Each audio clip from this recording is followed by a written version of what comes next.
Hi friends, Kerala PSC 360 online ചാനലിലേക്ക് എല്ലാവർക്കും സ്വാഗതം.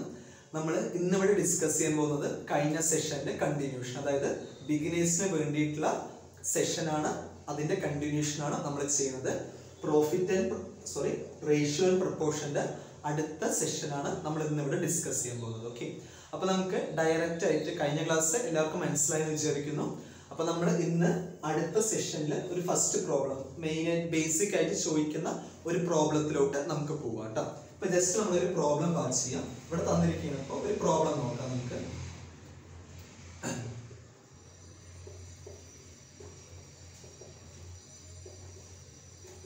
ഇങ്ങനെ ഒരു പ്രോബ്ലം ആണ് തന്നിരിക്കുന്നത് വിചാരിക്കുക. ഓക്കെ, നമ്മൾ കഴിഞ്ഞ ക്ലാസ്സിൽ മെയിൻ ആയിട്ടും ഒരു 2-3 ആൽഫബറ്റ്സിന്റെ റേഷ്യോസ് കണക്കാക്കുന്നതാണ് പഠിച്ചത്. ഇനി ഏതൊക്കെ രീതിയിൽ ആൽഫബറ്റ്സിന്റെ റേഷ്യോ കണക്കാക്കാൻ പറ്റും, അങ്ങനത്തെ ഒരു 3-4 പ്രോബ്ലംസ് ആണ് നമ്മൾ ഈ സെഷനിൽ ഡിസ്കസ് ചെയ്യാൻ പോകുന്നത് കേട്ടോ. അപ്പൊ ജസ്റ്റ് ഈ ഒരു പ്രോബ്ലം നോക്കുക കേട്ടോ. ഇവിടെ പറയുന്നത് 2a 3b 4c ക്കാണ് ഈക്വൽ എന്ന് പറയുന്നത് അല്ലെ. എങ്കിൽ എ ബി സിയുടെ റേഷ്യോ ആണ് ചോദിച്ചിരിക്കുന്നത്. ഓക്കെ, അപ്പൊ നമുക്കത് എങ്ങനെയാണ് ചെയ്യേണ്ടത് നോക്കാം. നമ്മൾ പറഞ്ഞിട്ടുണ്ട് റേഷ്യോസിനെ നമുക്ക് എങ്ങനെയും കൂടെ റെപ്രസെന്റ് ചെയ്യാം, ഫ്രാക്ഷന്റെ ഫോർമാറ്റിൽ റെപ്രസെന്റ് ചെയ്യാം അല്ലെ. അതായത് a/b അതുപോലെ തന്നെ b/c എന്നാണ് നമ്മൾ റെപ്രസെന്റ് ചെയ്യുന്നതെന്ന് വിചാരിക്കുക. ഇവിടെ പറയുന്നത് 2a എന്ന് പറയുന്നത് 3b ക്കാണ് ഈക്വൽ ആയിട്ട് വരുന്നത് അല്ലെ. അതായത് എയുടെ 2 ഇരട്ടി എന്ന് പറയുന്നത് ബിയുടെ 3 ഇരട്ടിക്കാണ് ഈക്വൽ അല്ലെ. അതായത് എന്താണ് ഉദ്ദേശിക്കുന്നത് വെച്ചാൽ എയുടെ 2 മടങ്ങിന് തുല്യമാവണമെങ്കിൽ ബി അതിന്റെ 3 മടങ്ങാവണം എന്നാണ് ഉദ്ദേശിക്കുന്നത്. ആ കൺസെപ്റ്റ് കറക്റ്റ് മനസ്സിലാക്കുക. എയുടെ 2 മടങ്ങിന് തുല്യമാവണമെങ്കിൽ ബി അതിന്റെ 3 മടങ്ങാവണം എന്നാണ് ഉദ്ദേശിക്കുന്നത്. ഓക്കെ, അപ്പൊ നമുക്കതിനെ എങ്ങനെ മനസ്സിലാക്കാന്ന് വെച്ചാൽ, അപ്പൊ എയുടെ വാല്യൂ ആയിരിക്കും ബിയുടെ വാല്യൂവിനേക്കാൾ കൂടുതൽ വരിക. അപ്പൊ 2, 3 എന്നതിൽ ഗ്രേറ്റർ ആയിട്ടുള്ള വാല്യൂ എനും കൊടുക്കുക. അതായത് 3 എന്ന് പറയുന്ന വാല്യൂ എനും കൊടുക്കുക. ലോവർ ആയിട്ടുള്ള വാല്യൂ, അതായത് 2 എന്ന് പറയുന്ന വാല്യൂ ബിനും കൊടുക്കുക. അല്ലെങ്കിൽ നമുക്ക് എങ്ങനെ എഴുതാന്ന് വെച്ചാൽ 2a എന്ന് പറഞ്ഞാൽ 3b ക്കാണ് ഈക്വൽ എങ്കിൽ എയുടെ 3 ബിയുടെ 2 ഇങ്ങനെ നമുക്ക് എഴുതി പോകും. ഇനി അടുത്ത പറയുന്നത് 3b എന്ന് പറയുന്നത് 4c ക്കാണ് ഈക്വൽ അല്ലെ. അതായത് 3b എന്ന് പറയുന്നത് 4c ക്കാണ് ഈക്വൽ എങ്കിൽ ഇതേ കൺസെപ്റ്റ് തന്നെയാണ് വരിക. അപ്പൊ ബിയുടെ വാല്യൂ നമുക്ക് 4 ആയിട്ട് എടുക്കാം. അതേപോലെ തന്നെ സിയുടെ വാല്യൂ എന്ന് പറയുന്നത് 3 ആയിട്ടും എടുക്കുക. ക്ലിയർ ആയില്ല എങ്ങനെയാണുള്ളത്? ഓക്കെ, ഇനി നമുക്ക് എന്ത് കണ്ടുപിടിക്കാന്ന് വെച്ചാൽ എ ബി സിയുടെ റേഷ്യോ ആണ് കണ്ടുപിടിക്കേണ്ടത് അല്ലെ. അപ്പൊ ഇതിൽ രണ്ടിലും കോമൺ ആയിട്ടുള്ള വാല്യൂ എന്ന് പറയുന്നത് ബി ആണ് വരിക അല്ലെ. ഇവിടെ ബിയുടെ വാല്യൂ 2, ഇവിടെ ബിയുടെ വാല്യൂ 4.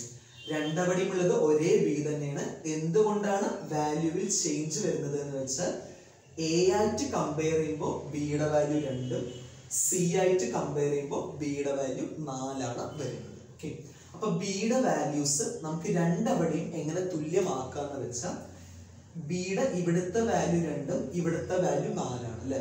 അപ്പൊ നമുക്ക് ബിയുടെ വാല്യൂസ് പെട്ടെന്ന് എങ്ങനെ ഈക്വൽ ആക്കാന്ന് വെച്ചാൽ, ഈ 2നെ നമ്മൾ എന്ത് ചെയ്താൽ മതി, 2 കൊണ്ട് ഗുണിച്ചാൽ മതി. അപ്പൊ എന്താകും, 4 ആകും അല്ലെ. അപ്പൊ 2 ഇവിടുത്തെ ബിയുടെ വാല്യൂസും എന്താ ഈക്വൽ ആയി. അപ്പൊ ഈ 2നെ നമ്മൾ 2 കൊണ്ടാ ഗുണിച്ചതെങ്കിൽ, അതായത് ഒരു ഫ്രാക്ഷൻ, ഒരു ഭിന്നസംഖ്യയില് ഛേദത്തിനെ ഒരു സംഖ്യ കൊണ്ട് ഗുണിച്ചാൽ അംശത്തിനെ നമ്മൾ എന്ത് ചെയ്യണം, അതേ സംഖ്യ കൊണ്ട് വേണം ഗുണിക്കാൻ അല്ലെ.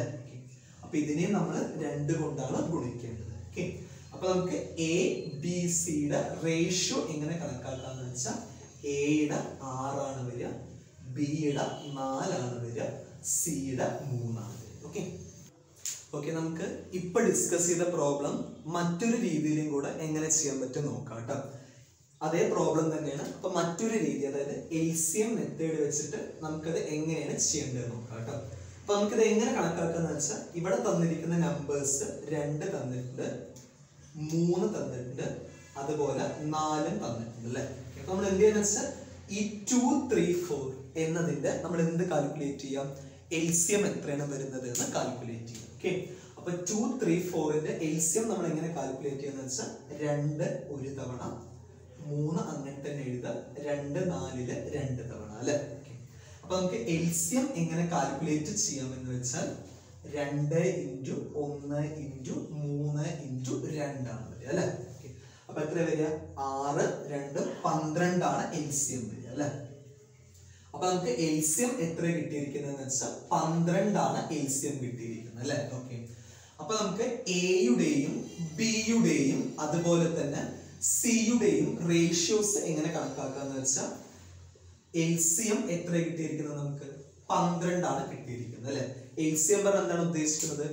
ഈ 3 സംഖ്യകൾ കൊണ്ടും കറക്റ്റ് ആയിട്ട് ഡിവൈഡ് ചെയ്യാൻ പറ്റുന്ന ഏറ്റവും ചെറിയ സംഖ്യയാണ് നമ്മൾ എന്താണ് ഉദ്ദേശിക്കുന്നത്? LCM എന്ന് ഉദ്ദേശിക്കുന്നത്. അത് കറക്റ്റ് ആയിട്ട് ഡിവൈഡ് ചെയ്യാൻ പറ്റുക പറഞ്ഞാൽ ശിഷ്ടം എപ്പോഴും എന്തായിരിക്കും? 0 ആയിരിക്കും അല്ലെ. അതായത് 2 കൊണ്ടും 3 കൊണ്ടും 4 കൊണ്ടും പൂർണ്ണമായിട്ടും ഹരിക്കാൻ പറ്റുന്ന ഏറ്റവും ചെറിയ സംഖ്യയാണ് LCM എന്നതുകൊണ്ട് ഉദ്ദേശിക്കുന്നത്. അപ്പൊ 3 കൊണ്ടും കറക്റ്റ് ആയിട്ട് ഹരിക്കാൻ പറ്റുന്ന ഏറ്റവും ചെറിയ സംഖ്യ എത്ര വരിക? 12 ആണ് വരിക അല്ലെ.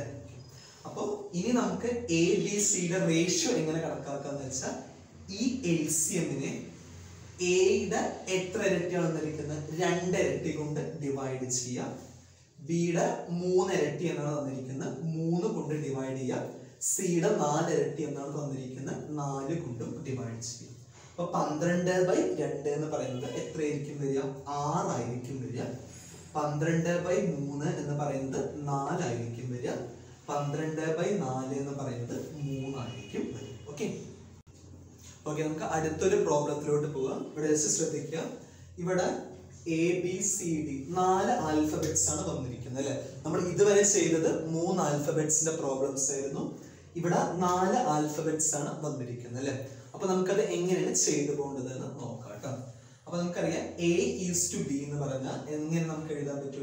A/B എന്ന് പറയുന്നത് 8/15 ആണ് വരിക. B/C എന്ന് പറഞ്ഞാൽ 5/8 ആണ് വരിക. അതേപോലെ തന്നെ C/D എന്ന് പറഞ്ഞാൽ 4/5 ആണ്. ഈ ഒരു രീതിയിൽ നമുക്ക് എഴുതാം അല്ലെ. ഇവിടെ കോമൺ ആയിട്ടുള്ളത് B കോമൺ ആണ്, സിയും കോമൺ ആയിട്ട് വരുന്നുണ്ട് അല്ലെ. അപ്പൊ നമുക്കത് എങ്ങനെ അറേഞ്ച് ചെയ്യാൻ പറ്റുന്ന നോക്കാം കേട്ടോ. ആദ്യം നമുക്ക് എന്ത് ചെയ്യാം? B ഈക്വൽ ആക്കാം അല്ലെ. അപ്പൊ B നമുക്ക് എങ്ങനെ ഈക്വൽ ആക്കാം? ഇവിടെ 5ഉം ഇവിടെ 15ഉമാണ് അല്ലെ. അപ്പൊ നമുക്ക് ഡയറക്റ്റ് ആയിട്ട് B യെ ഈക്വൽ ആക്കാലോ. ജസ്റ്റ് എന്ത് ചെയ്താൽ മതി? ഈ 5നെ 3 കൊണ്ട് ഗുണിച്ചാൽ മതി. അപ്പൊ 5 × 3 15 ആണ് വരിക. ഇവിടെയും 15 ആണ് വരിക അല്ലെ. അപ്പൊ ഇവിടെ 5നെ 3 കൊണ്ടാണ് ഗുണിച്ചതെങ്കിൽ നമ്മൾ എന്ത് ചെയ്യണം? 8നെയും 3 കൊണ്ട് ഗുണിക്കണം. ക്ലിയർ ആയില്ല എങ്ങനെയാന്നുള്ളത്? അപ്പൊ സിയുടെ ഇവിടുത്തെ വാല്യൂ എന്ന് പറയുന്നത് ഇപ്പൊ എത്രയാണ് ആയിരിക്കുന്നത്? 24 ആണ് ആയിരിക്കുന്നത്. സിയുടെ ഇവിടുത്തെ വാല്യൂ എത്രയാണ്? 4 ആണ് അല്ലെ. അപ്പൊ സിയുടെ ഇവിടുത്തെ വാല്യൂ 24, ഇവിടുത്തെ വാല്യൂ എത്രയാണ്? 4 എന്നാണ് പറഞ്ഞിരിക്കുന്നത്. അപ്പൊ 4നെ നമുക്ക് എന്തിലോട്ട് എത്തിക്കാൻ പറ്റും? 24ലോട്ട് എത്തിക്കാൻ പറ്റും അല്ലെ. ജസ്റ്റ് എന്ത് ചെയ്താൽ മതി? 6 കൊണ്ട് ഗുണിച്ച് നോക്കിയാൽ മതി. ഓക്കെ, അപ്പൊ 4നെ നമ്മൾ 6 കൊണ്ട് ഗുണിച്ചാൽ നമ്മൾ എന്ത് ചെയ്യണം? 5നെയും 6 കൊണ്ട് ഗുണിക്കണം. ക്ലിയർ ആയില്ല എങ്ങനെയാന്നുള്ളത്? ഓക്കെ, അപ്പൊ നമുക്ക് A:B:C:D എങ്ങനെ കണക്കാക്കാന്ന് വെച്ചാൽ A 8 ആണ് വരിക. B എന്ന് പറയുന്നത് 2 കേസിലും 15 ആണ് വരിക. C എന്ന് പറയുന്നത് 2 കേസിലും 24 ആണ് വരിക. അതേപോലെ തന്നെ D എന്ന് പറയുന്നത് 5 × 6 30 ആയിരിക്കും വരിക. ഓക്കെ ഓക്കെ, നമുക്ക് ഇതേ പ്രോബ്ലം മറ്റൊരു മെത്തേഡിലും കൂടെ എങ്ങനെ ചെയ്യേണ്ടത് നോക്കാം കേട്ടോ. അപ്പൊ നമുക്ക് ഇവിടെ പറഞ്ഞിരിക്കുന്നത് A:B:C:D ആണ് കാൽക്കുലേറ്റ് ചെയ്യേണ്ടത് അല്ലെ. അപ്പൊ നമുക്കറിയാം A:B എന്ന് പറയുന്നത് 8:15 ആണ് വരിക. B:C എന്ന് പറയുന്നത് 5:8 ആണ് വരിക. C:D എന്ന് പറയുന്നത് 4:5 ആണ് അല്ലെ. അപ്പൊ നമ്മൾ ഫസ്റ്റ് സെഷനിൽ പറഞ്ഞ അതേ കൺസെപ്റ്റിനെ ഫോളോ ചെയ്യാം. ഈ ഫസ്റ്റ് റോ നോക്കുമ്പോൾ C ബ്ലാങ്ക് ആണ്, ഡിയും ബ്ലാങ്ക് ആണ് അല്ലെ. അപ്പൊ സെക്കൻഡ് റോ ആണ് നോക്കുന്നതെങ്കിൽ A ബ്ലാങ്ക് ആണ്, ഡി ബ്ലാങ്ക് ആണ്. തേർഡ് റോ ആണ് നോക്കുന്നതെങ്കിൽ എയും ബ്ലാങ്ക് ആണ്, അതേപോലെ തന്നെ ബിയും ബ്ലാങ്ക് ആയിട്ടാണ് വരിക അല്ലെ. നമ്മൾ നേരത്തെ കഴിഞ്ഞ സെഷനിൽ പറഞ്ഞിട്ടുണ്ടായിരുന്നു ഈ ബ്ലാങ്ക് സ്പേസുകൾ നമ്മൾ എങ്ങനെയാണ് ഫില്ല് ചെയ്യേണ്ടത് എന്ന് വെച്ചാൽ അതേ റോവില് ആ ബ്ലാങ്ക് സ്പേസിന്റെ തൊട്ടടുത്ത നമ്പർ വെച്ചിട്ട് വേണം ഫില്ല് ചെയ്യാൻ. അപ്പോൾ ഈ ബ്ലാങ്ക് സ്പേസിന്റെ തൊട്ടടുത്തുള്ള നമ്പർ എന്ന് പറയുന്നത് 15 ആണ്. അപ്പൊ ഈ ബ്ലാങ്ക് സ്പേസ് നമുക്ക് എന്ത് വെച്ച് ഫില്ല് ചെയ്യാം? 15 വെച്ചിട്ടാണ് ഫില്ല് ചെയ്യുക. ഓക്കെ, അതായത് ബ്ലാങ്ക് സ്പേസ് ഫില്ല് ചെയ്യുന്നത് അതേ റോവിലുള്ള ആ ബ്ലാങ്കിന്റെ തൊട്ടടുത്തിട്ടുള്ള നമ്പർ വെച്ചിട്ട്. ഓക്കെ, അപ്പൊ ഈ ബ്ലാങ്ക് സ്പേസ് നമുക്ക് എങ്ങനെ ഫില്ല് ചെയ്യാം?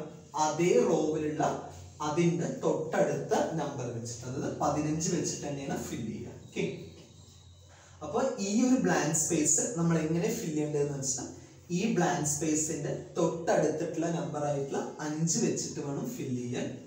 ഈ ബ്ലാങ്ക് സ്പേസ് എങ്ങനെ ഫില്ല് ചെയ്യാന്ന് വെച്ചാൽ ഈ ബ്ലാങ്ക് സ്പേസിന്റെ തൊട്ടടുത്ത നമ്പർ ആയിട്ടുള്ള 8 വെച്ചിട്ട് വേണം ഫില്ല് ചെയ്യാൻ. ഓക്കെ, അപ്പൊ ഈ ഒരു ബ്ലാങ്ക് സ്പേസ് ഫില്ല് ചെയ്യുന്നത് 4 വെച്ചിട്ട് വേണം ഫില്ല് ചെയ്യാൻ. ഈ ഒരു ബ്ലാങ്ക് സ്പേസും 4 വെച്ചിട്ട് തന്നെയാണ് ഫില്ല് ചെയ്യാൻ. ഓക്കെ, അപ്പൊ നമുക്ക് എയുടെ വാല്യൂ എങ്ങനെ കണക്കാക്കാന്ന് വെച്ചാൽ 8 × 5 40, 40 × 4 160 ആണ് വരിക അല്ലെ. ഇവിടെ 15 × 5 75, 75 × 4 എന്ന് പറയുമ്പോൾ 300 ആണ് വരിക. 15 × 8 120, 120 × 4 എന്ന് പറയുമ്പോൾ 480 ആണ് വരിക. ഇവിടെ 15 × 8 120, 120 × 5 എന്ന് പറയുമ്പോൾ 600 ആണ് വരിക അല്ലെ. അപ്പൊ നമുക്ക് ഇതിനെ വീണ്ടും എന്ത് ചെയ്യണം? റേഷ്യോയിലോട്ട് കൺവേർട്ട് ചെയ്യണം അല്ലെ. എന്ത് ചെയ്യാം? നമുക്ക് എല്ലാ സീറോസും നമുക്ക് എന്ത് ചെയ്യാം? ക്യാൻസൽ ചെയ്യാം.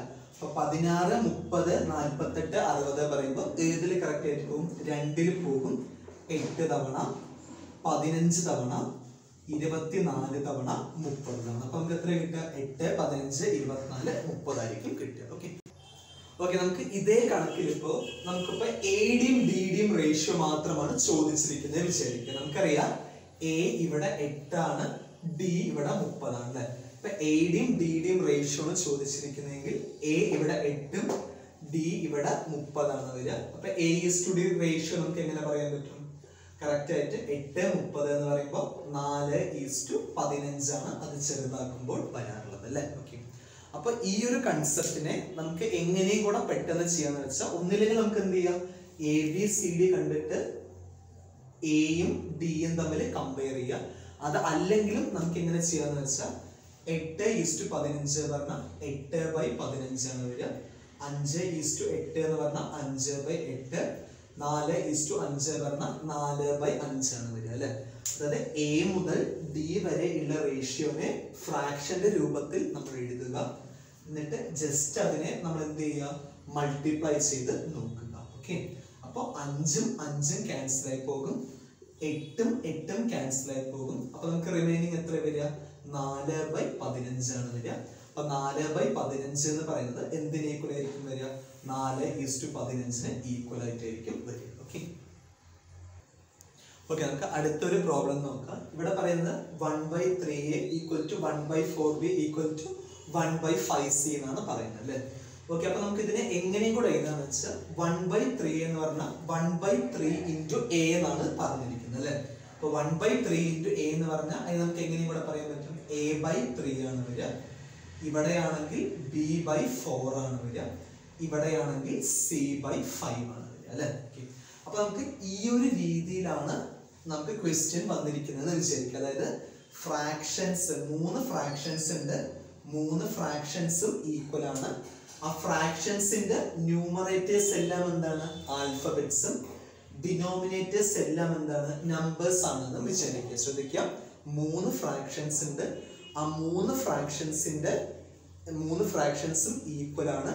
ന്യൂമറേറ്റേഴ്സ് എല്ലാം നമ്പേഴ്സും, അതായത്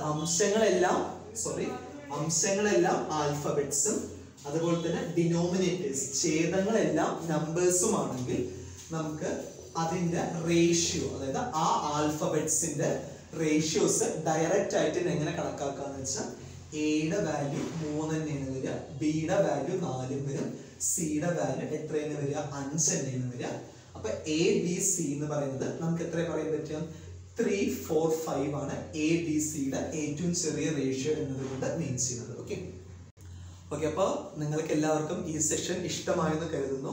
ഇഷ്ടമായി കഴിഞ്ഞാൽ ഈ ചാനൽ സബ്സ്ക്രൈബ് ചെയ്യുക, ലൈക്ക് ചെയ്യുക, മാക്സിമം ഷെയർ ചെയ്യുകയും ചെയ്യുക. എന്തെങ്കിലും ഡൗട്ടുകൾ ഉണ്ടെങ്കിൽ നിങ്ങൾ കമന്റ് ബോക്സിൽ മെൻഷൻ ചെയ്യുക. നമുക്ക് അടുത്ത ക്ലാസ്സിൽ അത് ഡിസ്കസ് ചെയ്യാം. ഓക്കെ.